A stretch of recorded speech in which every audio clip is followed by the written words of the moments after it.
السلام عليكم ورحمة الله وبركاته.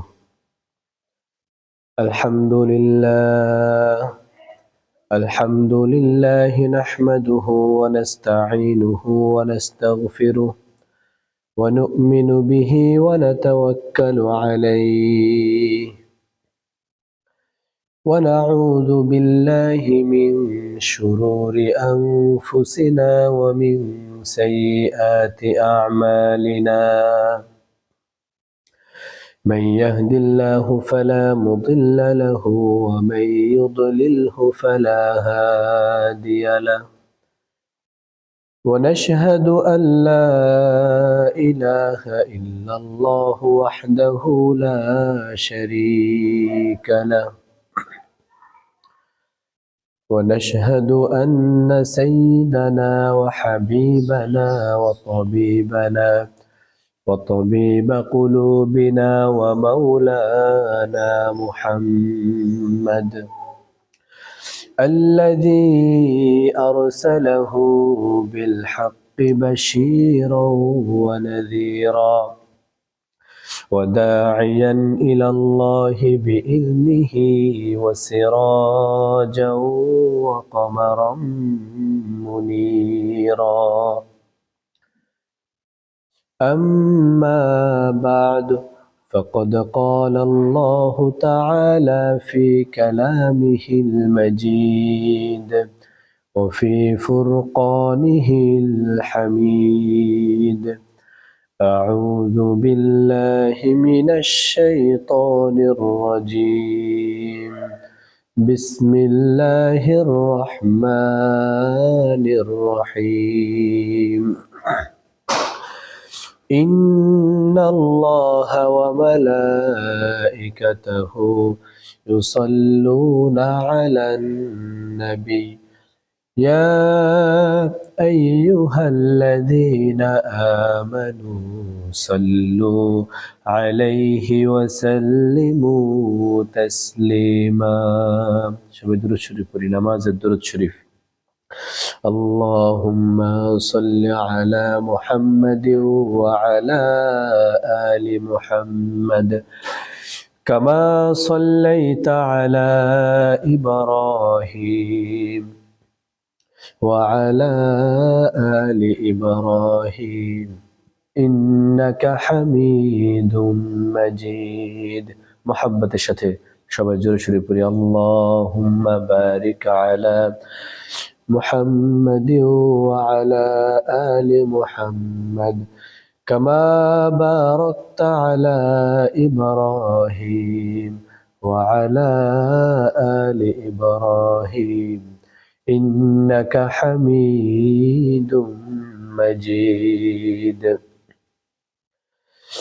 محمد तुम्ही حبیب پاک داور ہو شفیع عاصیہ مشکل غشائے روز محشر ہو بلغ العلا بکمالہ کشف الدجى بجماله حسنت جميع خصاله صلوا عليه وآله. یہ تیری معراج تھی کہ تو لوح و قلم تک پہنچا اور میری معراج ہے کہ میں تیرے قدم تک پہنچا. بلغ العلا بکمالہ کشف الدجى بجمالہ حسنت جميع خصاله صلوا عليه وآله. আলহামদুলিল্লাহ, সমস্ত প্রশংসা আল্লাহ তাআলার জন্য, যিনি আমাদেরকে অত্যন্ত ভালোবাসেন। মহান রব্বুল ইজ্জত আল জালালের দরবারে লাখো কোটি শুকরিয়া যে মহান রব্বুল ইজ্জত আল জালাল আমাদেরকে দীর্ঘ একটি সপ্তাহ পর আল্লাহ তাআলার ঘর মসজিদে আসার তৌফিক দিলেন। এজন্য মহান রব্বুল ইজ্জতুল জালালের দরবারে আমরা সকলে সমুচ্চ স্বরে শুকরিয়া আদায় করি, সকলে পড়ছি আলহামদুলিল্লাহ। আল্লাহ পাক রব্বুল আলামিন আমাদেরকে এমন একটি সময়ে মসজিদে আসার তৌফিক দিলেন, যে সময়টা হচ্ছে বছরের 12 মাসের মধ্যে গুরুত্বপূর্ণ একটি মাসের। আমরা বর্তমান যে মাসটি অতিক্রম করছি সে মাসটি হচ্ছে শাবান মাস। আল্লাহ তাআলা কোরআনে পাকের মধ্যে বলেন, ইন্না ইদ্দাতাশ শুহুরি ইনদাল্লাহি 12 শাহরান ফি কিতাবিল্লাহি ইয়াওমা খালাকাস সামাওয়াতি ওয়াল আরদা মিনহা আরবাআতুন হুরুম। আল্লাহ তাআলা বলেন, আসমান জমিনের সৃষ্টির সেই দিন থেকে নিয়ে শুরু করে আজ অবধি পর্যন্ত, কিয়ামত পর্যন্ত মাস হিসেবে, গণনা হিসেবে 12 মাস ছিল। সেই মাসগুলোর মধ্যে আরবাআতুন হুরুম, 4টি মাস হচ্ছে সবচেয়ে সম্মানিত। হাদিসে পাকের মধ্যে এসেছে, আল্লাহর নবী জনাবে মুহাম্মদুর রাসূলুল্লাহ সাল্লাল্লাহু আলাইহি ওয়াসাল্লাম বলেন, আস-সানাতু 12 শাহরান, বছর হচ্ছে 12টি মাস, তার মধ্যে আরবাআতুন হুরুম, 4টি মাস হচ্ছে সম্মানিত, গুরুত্বপূর্ণ। 1 নম্বরে এসেছে যুলকাদা, 2 নম্বরে যুলহিজ্জা, 3 নম্বরে ওয়াল মুহররম, 4 নম্বরে বলা হয়েছে রজব মাসের কথা। আল্লাহ তাআলা 4টি মাসের কথা বললেন।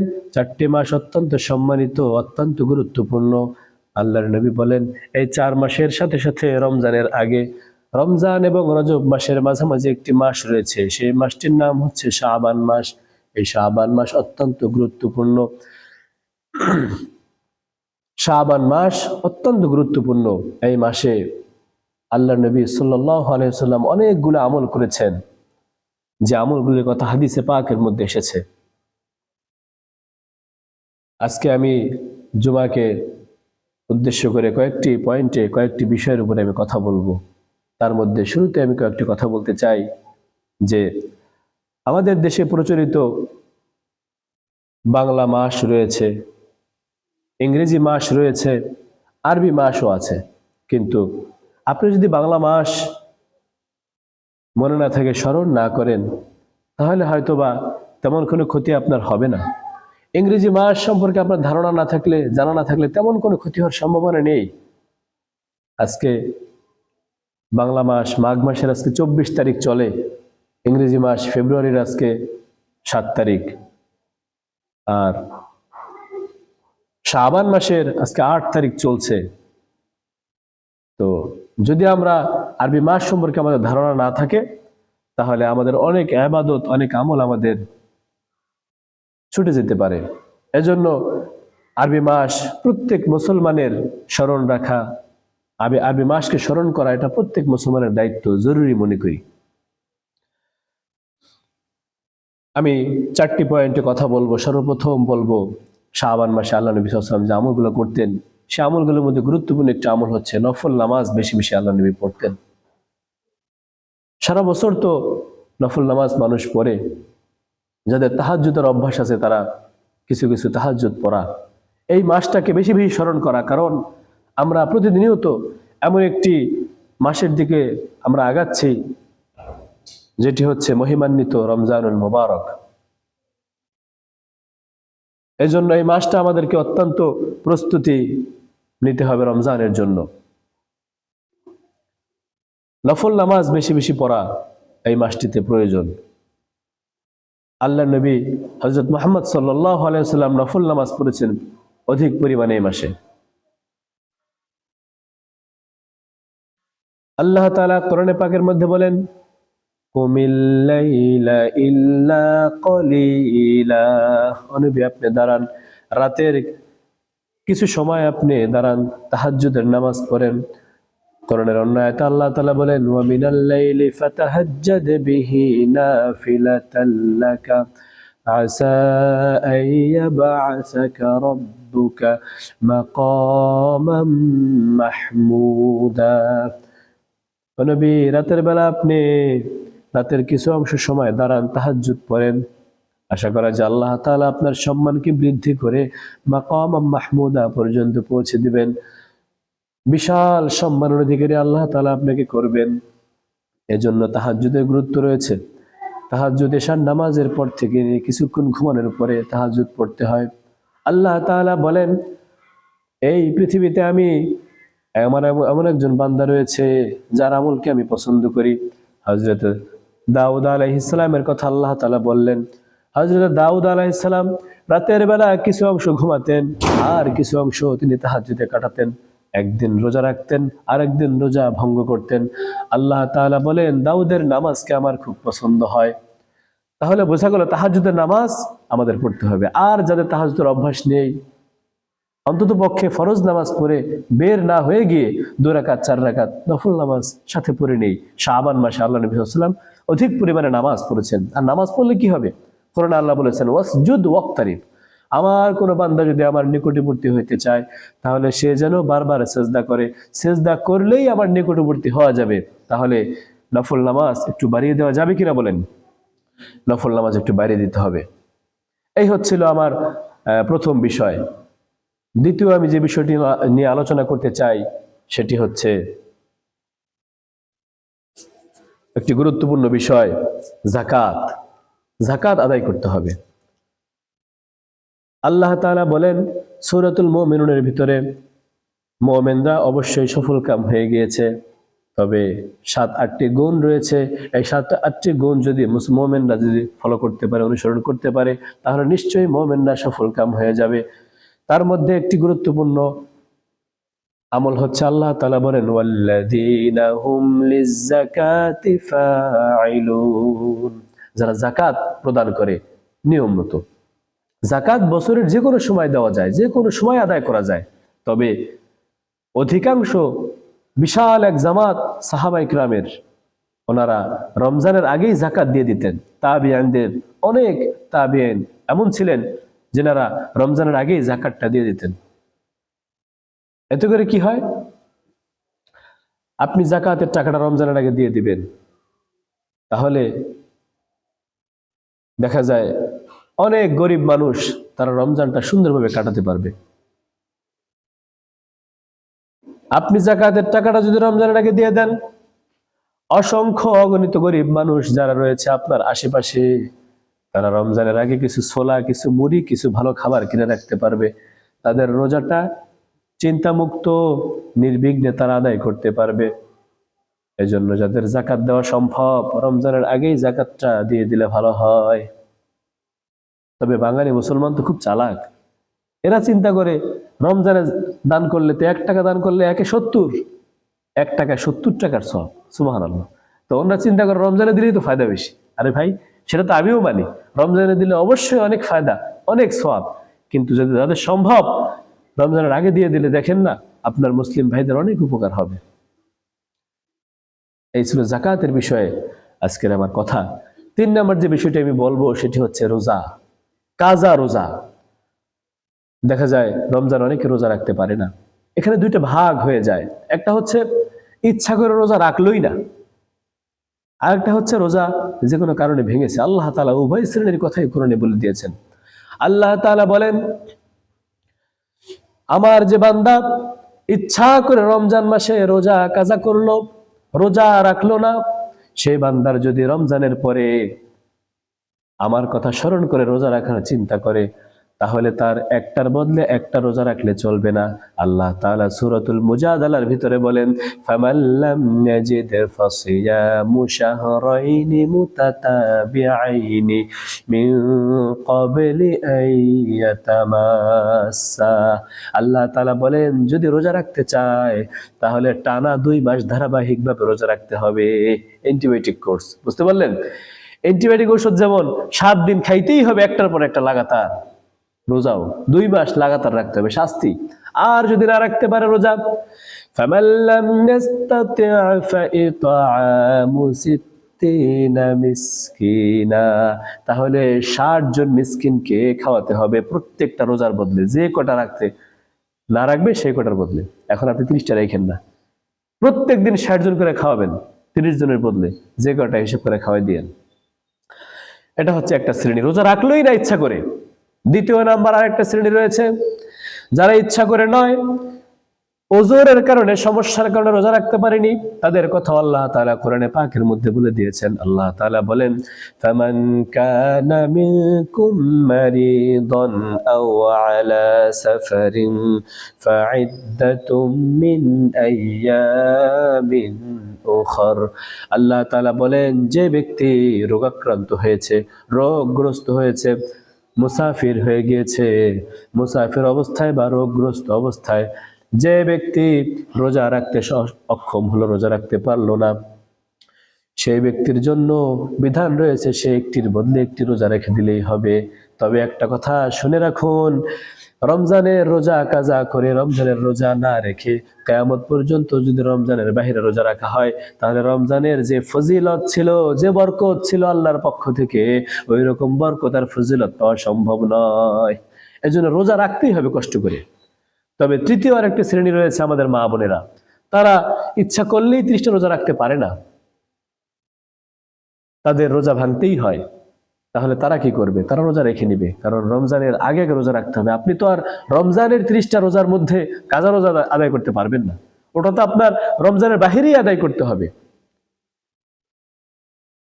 এখন বিভিন্ন সিস্টেম রয়েছে রোজা না রাখার, মা বোনেরা রাখতে পারে ওষুধের মাধ্যমে, সেটা আপনি মাসালার সাপেক্ষে করতে পারেন, কিন্তু রোজা রাখাটা খুব জরুরি, খুব প্রয়োজন। আল্লাহর বিধান আল্লাহর মতো রাখাই ওটাই ভালো। এটা গেল রোজা, কাজা রোজা সম্পর্কে। আল্লাহ তাআলা সকল কাজা রোজা আদায় করার তৌফিক দান করেন। 3 নাম্বার যে বিষয়টি বলবো, শাবান মাস সম্পর্কে। হযরত আয়েশা সিদ্দিকা রাদিয়াল্লাহু তাআলা আনহা থেকে একটি হাদিস বর্ণিত হয়েছে। তিনি বলেন, আল্লাহর নবীকে আমি দেখেছি শাবান মাস আসলেই তিনি এত পরিমাণে রোজা রাখতেন যে অন্য মাসে এত রোজা রাখতেন না। আচ্ছা বলুন তো, আল্লাহর নবীর সম্পর্কে হযরত আয়েশা ভালো বলতে পারবেন নাকি আমি আপনি ভালো বলতে পারবো? একজন স্বামীর ব্যাপারে স্ত্রী যেমন ভালো বলতে পারে, বাহিরের লোকেরা এত ভালো বলতে পারবে? হযরত আয়েশা সিদ্দিকা রাদিয়াল্লাহু তাআলা আনহা আমাদের নবী মুহাম্মদ সাল্লাল্লাহু আলাইহি ওয়াসাল্লাম সম্পর্কে যত ভালো ধারণা, যত ভালো তথ্য দিতে পারবেন, পৃথিবীর অন্য কোনো মানুষ পারবে? সাহাবা ইকরামরা পারবেন? সম্ভব না, কারণ তিনি আল্লাহ নবীর অত্যন্ত কাছে গিয়েছেন, দীর্ঘ সময় কাছে ছিলেন। عن عائشة رضي الله تعالى عنها قالت كان رسول الله صلى الله عليه وسلم ما رأيت رسول الله صلى الله عليه وسلم استكمل صيام شهر إلا رمضان। হযরত আয়েশা সিদ্দিকা রাদিয়াল্লাহু আনহা বলেন, আল্লাহর নবীকে আমি রমজান মাসে দেখেছি পূর্ণ রোজা রাখতে, পূর্ণ মাস ভরে রোজা রাখতে। وما رأيته أكثر صياما منه في شعبان। হাদিসটি বুখারী শরীফের মধ্যে আসছে। আম্মাজান হযরত আয়েশা সিদ্দিকা রাদিয়াল্লাহু আনহা বলেন, আল্লাহর নবীকে রমজান মাসের পরে এত বেশি রোজা রাখতে আর কোনো মাসে দেখিনি, শাবান মাসে যত রোজা তিনি রেখেছেন। বোঝা গেল 10 মাসের চাইতে শাবান মাসে অত্যন্ত বেশি রোজা রেখেছেন আল্লাহর নবী, অনেক রোজা রেখেছেন। তাহলে শাবান মাসে তিনি অনেক রোজা সিয়াম আদায় করেছেন। অন্য হাদিসের মধ্যে এমন এসেছে, আল্লাহর নবী লাগাতার এত রোজা রাখতেন, সাহাবায়ে কেরাম আশ্চর্য হয়ে যেতেন। হাদিসের মধ্যে এসেছে, ইয়াসুমু হাত্তা নাকুলা লা ইফতিরু। আল্লাহর নবী মুহাম্মদ সাল্লাল্লাহু আলাইহি ওয়াসাল্লাম এত বেশি রোজা রাখতেন, মনে হতো আমরা বলাবলি করতাম আল্লাহর নবী হয়তোবা রোজা ভঙ্গ করবেন না, এত রোজা রাখতেন। সাহাবায়ে কেরাম পাল্লা লেগে যেতেন, সাহাবায়ে কেরাম প্রতিযোগিতা করতেন যে কিভাবে আমল করা যায়। আল্লাহর নবী সাল্লাল্লাহু আলাইহি ওয়াসাল্লাম রোজা একাধারে 3 দিনও রেখেছেন। 3 দিন পর্যন্ত তিনি রোজা রেখেছেন। এই কথা শুনে সাহাবায়ে কেরাম রোজা রাখতে শুরু করলেন। আল্লাহর নবীর কাছে খবর চলে আসলো। আল্লাহর নবী সাহাবায়ে কেরামকে ডেকে বললেন, সাহাবীরা রে আমার, লক্ষ্য করে শোনো, আল্লাহ তাআলা আমাকে রিজিক দান করেন, মুখ দিয়ে না খেলেও আল্লাহ তাআলা আমার পেটটাকে ভরিয়ে দেন। আমি লাগাতার 3 দিন নয়, আমি অনেক দিন পর্যন্ত রোজা রাখতে পারি, এটা কোনো ব্যাপার না। কিন্তু তোমরা যদি রাখো অসুস্থ হয়ে পড়বে, সুতরাং তোমরা সেহরি খাও আর ইফতার করো। রোজা, আবার হাদিসের মধ্যে এসেছে আল্লাহর নবীর ব্যাপারে, ইফতিরু হাত্তা নাকুলা লা ইয়াসুমু, আল্লাহর নবী লাগাতার ইফতার করতে থাকতেন, রোজা ভঙ্গ করতে থাকতেন, রোজা রাখতেন না। আমরা বলা বলি করতাম হয়তো বা আল্লাহর নবী আর কোনোদিন রোজাই রাখবেন না, এমন অবস্থা হয়ে যেত। তাহলে বোঝা গেল তিনি রোজাও রাখতেন লাগাতার, আবার রোজা ভঙ্গ করতেন। কিন্তু শাবান মাসে এত পরিমাণে রোজা রাখতেন, সাহাবায়ে কেরাম আশ্চর্য হয়ে যেতেন। সাহাবায়ে কেরাম আশ্চর্য হয়ে এক সাহাবী তো প্রশ্নই করে বসলো। সাহাবী হযরত উসামা বিন যায়েদ রাদিয়াল্লাহু আনহু বললেন, ইয়া রাসূলুল্লাহ লাম আরাকা তাসুমু শাহরাম মিনাশ শাহিরি, ইয়া রাসূলুল্লাহ আমি আপনাকে দেখছি আপনি এত বেশি রোজা রাখছেন, মা তাসুমু মিন শাবানা, আপনি শাবান মাসে এত বেশি রোজা রাখছেন যে আপনাকে অন্য মাসে এত রোজা রাখতে দেখি না। ইয়া রাসূলুল্লাহ লিমা আরাকা তাসুমু, আপনাকে শাবান মাসে এত বেশি রোজা রাখতে আমরা দেখছি কেন? আপনি কেন এত রোজা রাখেন? শাবান মাসের কারণটা কোথায়? তিনি ভালোবেসে আল্লাহর নবীকে জিজ্ঞেস করলেন। আল্লাহর নবী জবাব দিলেন, ওসামা বিন যায়েদ শোনো, আমি রোজা রাখি দুইটি মাত্র কারণ রয়েছে। শাবান মাসে বেশি বেশি রোজা রাখার পিছনে দুইটি কারণ রয়েছে। কয়টি কারণ বলেন তো? দুইটি কারণ রয়েছে। শাবান মাসে রোজা রাখার পিছনে, বেশি বেশি রোজা রাখার পিছনে আমার দুইটি কারণ রয়েছে। আল্লাহর নবী সেই কারণগুলো হাদিসের মধ্যে বলে দিয়েছেন। আল্লাহর নবী বলেন, ওসামা শোনো, যালিকা শাহরুন ইয়াগফুলুন নাসু আনহু, আল্লাহর নবী বলেন এটি এমন একটি মাস যে মাসে মানুষেরা অত্যন্ত গাফেল থাকে, অত্যন্ত উদাসীন থাকে আমল থেকে, আল্লাহর আমল থেকে, আল্লাহকে স্মরণ করা থেকে। বাইনা রজব ওয়া রমাদান, এই শাবান মাসটা হচ্ছে রমজান আর রজব মাসের মাঝামাঝি একটি মাস। আল্লাহর নবী বলেন এই মাসে মানুষেরা অত্যন্ত গাফেল থাকে, উদাসীন থাকে, আমল করতে চায় না। অথচ তাদের সামনে একটি মহিমান্বিত মাস রমজানুল মুবারক আসতেছে, মানুষ উদাসীন হয়ে যায়, আমল করতে চায় না। আল্লাহর নবী বলেন এজন্যই আমি শাবান মাসে এত বেশি আমল করি। সুবহানাল্লাহ। তাহলে শাবান মাসে আল্লাহর নবী এত বেশি নফল, এত বেশি দান, এত বেশি সদকা, এত বেশি রোজা তিনি রাখতেন। আল্লাহর নবী বলেন এটি হচ্ছে এক নাম্বার কারণ। দুই নাম্বার কারণ, সেটাও আল্লাহর নবী বলে দিয়েছেন, ওসামা শোনো, ওহুয়া শাহরুন তুরফাউ ফিহিল আমালু ইল্লা ইলা রাব্বিল আলামিন, আল্লাহর নবী বলেন এটি এমন একটি মাস যে মাসে আল্লাহ তাআলার কাছে সারা বছরের আমলকে উপস্থাপন করা হয়, আল্লাহর সামনে সারা বছরের আমলকে পেশ করা হয়। সুবহানাল্লাহ। এটার ব্যাখ্যাটা কি? আল্লাহ তাআলার কাছে সারা বছরের রেজিস্টার আল্লাহর কাছে পেশ করা হয়। আমাদের কোম্পানি হোক, মাদ্রাসা হোক, মসজিদ হোক, স্কুল কলেজ ভার্সিটি হোক, দেখানো যায় না যে সেখানে হিসাব নেয়, বাৎসরিক হিসাব থাকে, অর্ধবার্ষিক হিসাব থাকে, মাসিক হিসাব থাকে, থাকে না? থাকে। আল্লাহর কাছেও আমরা একটা হিসাব থাকে। আল্লাহ তাআলা সারা বছরে বান্দার বিভিন্ন সময় হিসাব নিয়ে থাকেন, বান্দা কি করে। আল্লাহর নবী বলেন আল্লাহ পাক রব্বুল আলামিনের একদল ফেরেশতা সকালবেলা দুনিয়াতে আসে, জমিনে আসে, ওই ফেরেশতাগুলো সন্ধ্যা পর্যন্ত ডিউটি করে, সারা দিনের আমল নিয়ে আল্লাহর কাছে সন্ধ্যাবেলায় পেশ করে। আবার একদল ফেরেশতা রাতের বেলা আসে, সন্ধ্যা থেকে ফজর পর্যন্ত, সকাল পর্যন্ত ডিউটি করে, সকালবেলা আল্লাহর কাছে গিয়ে সারা রাতের আমলগুলো পেশ করে। সারা রাত তাহাজ্জুদ পড়েছেন না সিনেমা দেখেছেন, এগুলো আল্লাহর কাছে পেশ করে। সুবহানাল্লাহ। আল্লাহর নবী বলেন এজন্যই আল্লাহ তাআলা কোরআনে বলে দিয়েছেন ওয়া তুসাব্বিহুহু বুকরাতাও ওয়া আসিলা, বান্দারে সকাল সন্ধ্যা জিকির করো। যদি সকালবেলা জিকির করো, আল্লাহর ফেরেশতা যখন আল্লাহর কাছে যাবে রিপোর্ট নিয়ে, দেখা যাবে এমন অবস্থায় রিপোর্টটা করেছে যে সময় বান্দা জিকিররত অবস্থায় ছিল, সন্ধ্যাবেলাও জিকিররত অবস্থায় ছিল। তাহলে প্রত্যেক দিন 24 ঘন্টায় 2 বার রিপোর্ট আল্লাহর কাছে যায়, ঠিক কিনা বলেন? দ্বিতীয় আরেকটি হিসাব যা আল্লাহর কাছে, আল্লাহর নবী বলেন বান্দা সারা সপ্তাহ যে আমলগুলো করে আল্লাহ তাআলা সোমবার আর বৃহস্পতিবার সেই রিপোর্ট আল্লাহ তাআলার কাছে পেশ করা হয়। বান্দা সোমবার থেকে বৃহস্পতিবার পর্যন্ত, বৃহস্পতিবার থেকে সোমবার পর্যন্ত যেসব আমল করে সব আমলগুলো আল্লাহর কাছে পেশ করা হয়। আল্লাহর নবী এজন্য সোমবারেও রোজা রেখেছেন, বৃহস্পতিবারেও রোজা রেখেছেন। সপ্তাহে 2টা রোজা সুন্নাত আছে নাকি নাই বলেন? আছে, সুন্নত দুইটা আছে রোজা। এরপরে বাৎসরিক হিসাব, আল্লাহর নবী বলেন এই শাবান মাসের শুরু থেকে চাঁদ যেদিন ওঠে সেদিন থেকে নিয়ে শুরু করে রমজানের চাঁদ ওঠা পর্যন্ত আল্লাহ তাআলা একটি মাস, গোটা দুনিয়ার সমস্ত মানুষদের হিসাব আল্লাহ তাআলা নেন। সারা বছর তার বান্দা কি কি ইবাদত আমল করেছে, কি কি গুনাহ করেছে, সব হিসাব আল্লাহ তাআলা এই এক মাসে নিয়ে থাকেন। তাহলে আল্লাহর কাছে রিপোর্ট যায় কি যায় না?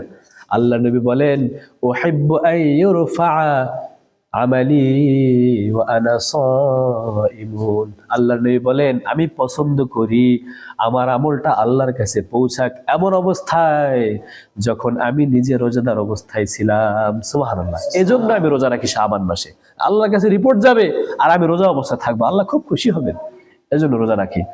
আল্লাহর নবী তাতে কি হয়েছে? আল্লাহর নবীর হিসাব আল্লাহর কাছে যায়। এজন্য আল্লাহ নবী বলেন যে আনা সাইমুন, আমি রোজা রাখি এই জন্যই যেন আমার হিসাবটা রোজা রাখা অবস্থায় যায়, আমার রিপোর্টটা রোজা রাখা অবস্থায় যায়। আল্লাহর নবী বলেন কেন রোজার এত ফজিলত কেন? আল্লাহর নবী তো বলতে পারতেন সারাদিন আমি সেজদায় পড়ে থাকি, আল্লাহর কাছে আমার রিপোর্টটা সেজদারত অবস্থায় যাবে, জাকাত অবস্থায় যাবে, দান অবস্থায় যাবে, কিন্তু আমি এটা চাইনি। আমি চেয়েছি রোজা অবস্থায় আল্লাহর কাছে আমার আমলটা পৌঁছাক। রোজার এত গুরুত্ব কেন? অন্য হাদিসের মধ্যে এসেছে আল্লাহর নবী বলেন আস-সাওমু লি ওয়া আনা আজজি বিহি। আল্লাহর নবী বলেন আল্লাহ তাআলা বলেছেন যে রোজা আমার, আর রোজার প্রতিদান আমি আল্লাহ নিজের হাতে দিব। সুবহানাল্লাহ। অন্য যত আমল আপনি করেন, আল্লাহ বলেন কিয়ামতের ময়দানে আল্লাহ তাআলা বলবেন ফেরেশতারা অমুক বান্দাকে নামাজের প্রতিদান দিয়ে দাও, যাকাতের প্রতিদান দিয়ে দাও, ভালো কাজের প্রতিদান দিয়ে দাও। কিন্তু রোজা এমন একটা ইবাদত যেটার প্রতিদান, যেটার পুরস্কার আমি আল্লাহ নিজের হাতে দিব। তাহলে রোজার প্রতিদান আমি আল্লাহ নিজের হাতে দিব, নিজের হাতে দিতে চাই। রোজাটা হচ্ছে আমার, আর সাওমুলি, রোজা হচ্ছে আমার, এর প্রতিদান আমি নিজেই দিব। তাহলে কত বড় পুরস্কার পাবো, বুঝতে পারছেন? আমি এই ঘটনাটা বলতে গিয়ে এই হাদিসের ব্যাখ্যা একটি গল্প বলে থাকি, প্রসিদ্ধ একটি গল্প। এক রাজা একবার চিন্তা করলো আমার রাজ্যে তো অনেক মানুষকে আমি খাওয়াই, পড়াই, পালি, আমার রাজপ্রাসাদে অনেক মানুষ রয়েছে, একটু পরীক্ষা করা দরকার এই মানুষগুলো এরা কি আমাকে নিঃস্বার্থ ভালোবাসে নাকি আমার সম্পদকে ভালোবাসে। রাজা পরীক্ষা করার নিয়তে সকলকে বলে দিল আগামীকাল সকালে আমার রাজ্যে আমার রাজপ্রাসাদে আমি স্বর্ণের বিশাল ধনভাণ্ডার ঢেলে দিব, রূপার বিশাল ধনভাণ্ডার আমি ঢেলে দিব, যে যেটা ধরবে সেটার মালিক সে হয়ে যাবে। যেই কথা সেই কাজ। পরদিন সকালে মানুষেরা এসে হুমড়ি খেয়ে পড়লো। কি বলেন? যারা এখন কৃষক, জমিতে কাজ করে, ফ্যাক্টরিতে কাজ করে, 800 টাকা, 1000 টাকা, 700 টাকা হচ্ছে মজুরি। তো যদি রাজদরবারের খবর পায় একটা স্বর্ণের টুকরা যদি পেয়ে যায়, তাহলে বলেন তো কি লাভ? 700 টাকার সারা মাস বসে বসে খেতে পারবে। কে না যাবে বলেন? সবাই যাবে। সব মানুষ পরদিন হুমড়ি খেয়ে পড়লো রাজদরবারে। সকল মানুষ রাজার কথা অনুযায়ী যখন ঢেলে দেওয়া হয়েছে স্বর্ণ রূপার ধনভাণ্ডার, সকল মানুষ ধনভাণ্ডার গুলোর উপরে ঝাঁপিয়ে পড়েছে। কেউ স্বর্ণ, কেউ রূপা, কেউ মণিমুক্তা সব গ্রহণ করে নিচ্ছে। রাজা চিন্তা করলো একটা মানুষও কি এমন নাই যে আমাকে ভালোবাসে, আমার সম্পদকে ভালোবাসে না। রাজা অবাক হয়ে সবার দিকে তাকিয়ে রইল, একটা মানুষও পাওয়া গেল না। হঠাৎ করে রাজার পিছনে নজর আসলো চেয়ারের, রাজ সিংহাসনের পিছনে। রাজা চেয়ে দেখেন কালো সেই দাসী দাঁড়িয়ে আছে। রাজা বললেন, দাসী রে, তুই কেন কিছু নিলি না? আজ সবাই তোর স্বর্ণ মণিমুক্তা নিয়ে নিল, তুই কেন কিছুই নিলি না? দাসী বলে, রাজা আপনি যে ঘোষণা করেছেন আজ যে যা ধরবে সে জিনিসের মালিক সে হয়ে যাবে, এই কথাটা কি সত্য? রাজা বললেন, অবশ্যই, আমি রাজা যা বলেছি আমার কথার কোনো পরিবর্তন হবে না। দাসী বললেন, রাজা যদি আপনার কথা সত্য হয়ে থাকে তাহলে শুনে রাখুন, আমি আপনাকে ধরেছি, যদি আপনার কথা সত্য হয়ে থাকে তাহলে আজকের থেকে আপনি আমার। রাজা বলে, দাসী তুই যা বলেছো তাই হবে। সব মানুষ দেখলাম স্বার্থের জন্য কাজ করে, আর তুই আমাকে ধরেছো, সুতরাং তুই আমার হয়ে গেলি আজকের থেকে। আমি ঘোষণা করে দিলাম আজকের থেকে দাসী আমার। তাহলে দেখুন লাভ কার হলো বলুন? রাজার স্ত্রীদের, প্রধানমন্ত্রী, উজির, নাজির, সমাজের লোকদের, নাকি দাসীর? দাসী রাজাকে ধরেছে। এই স্বর্ণ আর এই রূপা এগুলোর অভাব হবে দাসীর? অভাব হবে না। রাজা আছে যার, প্রজাও আছে তার। দাসীর হয়ে গেছে রাজা, প্রজাও হয়ে গেছে দাসীর। এজন্য আল্লাহ নবী বলেন, আল্লাহ যার হয়ে যাবে তার কোনো চিন্তা নাই। মাল্লাহুল মাওলা ফালাহুল কুল। আল্লাহ আছে যার, তার আছে সব। ঠিক কিনা? এই দুনিয়া অভাব তার হবে, পরকালে অভাব হবে কি? জান্নাত সব পাবেন। আল্লাহকে পেলে জান্নাত পাবেন না এরকম তো কোনো কথা নেই, কারণ আল্লাহই তো জান্নাত সৃষ্টি করেছেন। আল্লাহকে পাওয়া মানে সব পেয়ে যাওয়া, ইহকাল পরকাল সুখে আনন্দে ভরে যাবে। এই জন্য রোজা রাখতে হবে। আস-সাওমু লি ওয়া আনা আজজি বিহি। আল্লাহ বলেন রোজা হচ্ছে আমার, এই রোজার প্রতিদান আমি আল্লাহ নিজেই দিব। রোজাদারের মুখের দুর্গন্ধ আল্লাহর কাছে অত্যন্ত প্রিয়। এই জন্য রোজা রাখা যাবে। সর্বশেষ যে কথাটি আমি বলবো, একটি দোয়ার কথা। আল্লাহর নবী একটি দোয়া বেশি বেশি পড়তেন রজব আর শাবান মাস আসলে। আল্লাহর নবী বলেন, আল্লাহুম্মা বারিক লানা ফি রজব ওয়া শাবান ওয়া বাল্লিগনা রমাদান। আল্লাহর নবী বলেন, হে আল্লাহ, আপনি আমাদেরকে আমার রজব এবং শাবান মাসকে বরকতময় করুন, রমজান মাস পর্যন্ত আপনি আমাদেরকে পৌঁছে দিন। আল্লাহর নবী দোয়া করেছেন, সাহাবায়ে কেরাম পড়েছেন, তাবিঈন পড়েছেন, তাবিঈন পড়েছেন, আইম্মা মুজতাহিদিন পড়েছেন, সমস্ত ওলিয়া আল্লাহ, গাউস কুতুব, পীর বুজুর্গগণ পড়েছেন। আসুন আমরাও পড়ি, আমার সঙ্গে সকলে পড়ুন, আল্লাহুম্মা বারিক লানা ফি রজব ওয়া শাবান ওয়া বাল্লিগনা রমাদান। অর্থ, হে আল্লাহ, আপনি আমাদের জন্য রজব এবং শাবান মাসকে বরকতময় করুন এবং আপনি আমাদেরকে রমজান মাস পর্যন্ত পৌঁছে দিন সুস্থতার সাথে। আল্লাহ তাআলা আমাদের সকলকে রমজান পর্যন্ত পৌঁছে দিন। সকলে বলে আমিন। যতটুকু আলোচনা করলাম, কোরআন এবং হাদিস থেকে আলোচনা করার চেষ্টা করেছি, আল্লাহ তাআলা আমাদের সকলকে আমল করার তৌফিক দান করেন। ওয়া আখিরু দাওয়ানা আলহামদুলিল্লাহি রাব্বিল আলামিন। আসসালামু আলাইকুম ওয়া রাহমাতুল্লাহি ওয়া বারাকাতুহু।